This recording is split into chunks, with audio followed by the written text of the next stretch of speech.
Sir आज थांब ना बाबा, थांब 2 minute sir,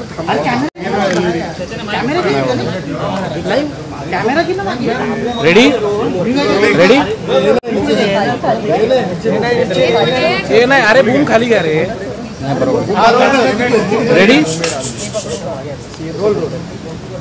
Raju ready sir आज घोषणा केलेली आहे, काय नाही, मला ज्यावेळेस प्रश्न विचारला की बुलेट ट्रेनचं काम कुठपर्यंत होईल तेव्हा मी सांगितलं आहे की 2028पर्यंत बुलेट ट्रेनचं काम त्या ठिकाणी होऊ शकतं आणि त्या पद्धतीनंच बुलेट ट्रेनचं काम चाललेलं आहे, अत्यंत वेगाने चाललेलं आहे.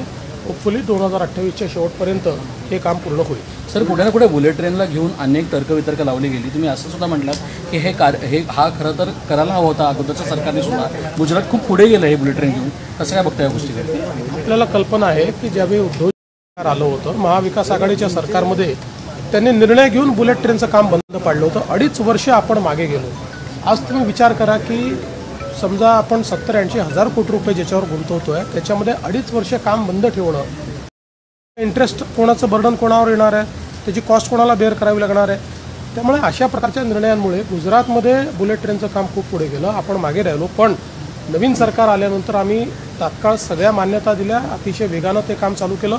गेल्या 2.5 वर्षात ते काम खूप वेगानं चाललेलं आहे आणि आम्ही आता जी नवीन टाइमलाईन आहे त्याच्यामध्ये ते काम पूर्ण करू. एक मुद्दा जर समोर आला की कालच्या काल महाराष्ट्रातल्या सगळ्या पाकिस्तानी नागरिकांना बाहेर जाण्याच्या संदर्भामध्ये एक माहिती समोर आली होती.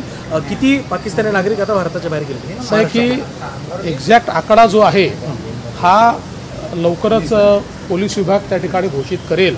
पण मी तुम्हाला सांगतो की जे पाकिस्तानी नागरिक भारतातनं बाहेर गेले पाहिजे अशा सगळ्या नागरिकांना आयडेंटिफाय करण्यात आलं, संपर्क करण्यात आला, बाहेर जायला सांगण्यात आलं.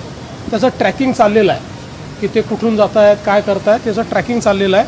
त्यामुळे त्याची आकडेवारी आपल्याला सांगितली जाईल. पण कोणीही म्हणजे केंद्र सरकारने सांगितलेल्या कॅटेगरीत बसणारा कोणीही नागरिक असा नाही की जो आम्हाला सापडलेला नाही. मुख्यमंत्र्यांच्या विधानानंतर सर पाकिस्तानी नागरिकांच्या आकडेवारीच्या संदर्भात एक मोठं कन्फ्युजन तयार झालं. शेवटी अनेक वेळा वेगवेगळ्या प्रकारच्या ब्रीफिंगच्या आधारावर मंत्री बोलत असतात. म्हणूनच काल मी ऑथेंटिक ब्रीफिंग आपल्याला केलं, गृहमंत्री म्हणून ऑथेंटिक ब्रीफिंग केलं. मी पुन्हा एकदा आपल्याला सांगतो, जे पाकिस्तानी नागरिक बाहेर जायला पाहिजेत, केंद्राच्या आदेशामध्ये जे पाकिस्तानी नागरिक बसतात की ज्यांना भारत सोडला पाहिजे असे सगळे आयडेंटिफाय झालेले आहेत.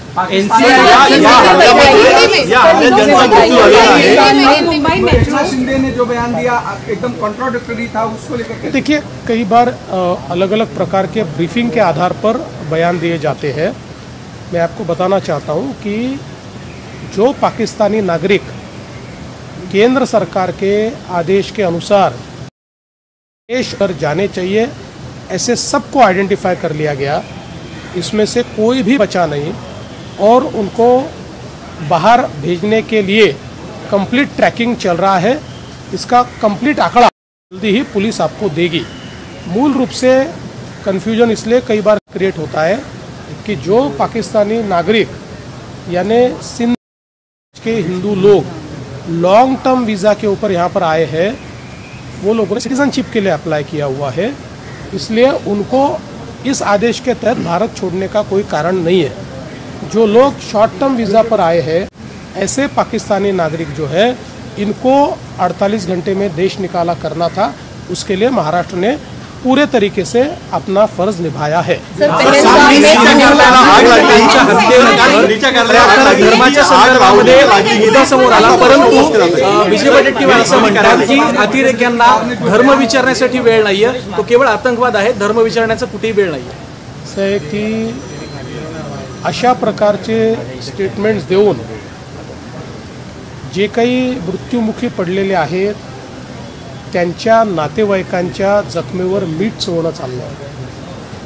आता नातेवाईकांचं म्हणणं आपण सगळ्यांनी मीडियामध्ये दाखवलं आणि नातेवाईकांनी स्पष्टपणे सांगितलं, ज्यांच्या समोर मारलेलं आहे त्यांनी सांगितलं. तिथे थोडी होते वडेट्टीवार, ते इथे बसून कुठेतरी अशा प्रकारचे स्टेटमेंट करून नातेवाईकांच्या जखमेवर मीठ चोळणं मला असं वाटतं हे अतिशय वाईट आहे आणि माझ्याकडे शब्द नाही याला मूर्खपणा म्हणावा की काय म्हणावं मला समजत नाही. ईडीच्या कार्यालयाला आग लागली ही आग लावण्याची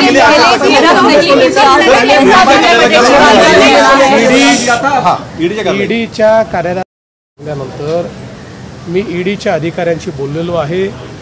ईडीतला प्रत्येक पेपर कागद हा त्या ठिकाणी सेफ आहे, त्याचं मिरर इमेजिंग देखील आहे, त्याचं स्टोरेज देखील आहे. त्यामुळे या आगीने कुठल्याही केसला कुठल्याही कागदाला केसाचाही धक्का लागलेला नाही. बहिणीला 21 रुपये ऐसा बयान दिया है जब मुंबई हमले को लेकर दिया था और अब यहाँ पर कंट्रोवर्शियल। देखिए बहुत ही असंवेदनशील और मूर्खतापूर्ण बयान है.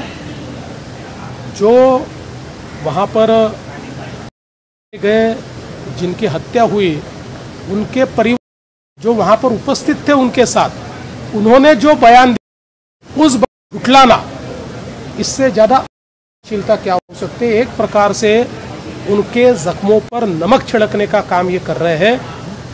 उनको कभी भी ये जो हमारे सारे मरे हुए भाई हैं उनके परिवार वाले माफ़ नहीं कर सकते. ऐसा मूर्खतापूर्ण बयान करना एक प्रकार से जो हमारे दुश्मन है बढ़ावा देने वाला ये काम है.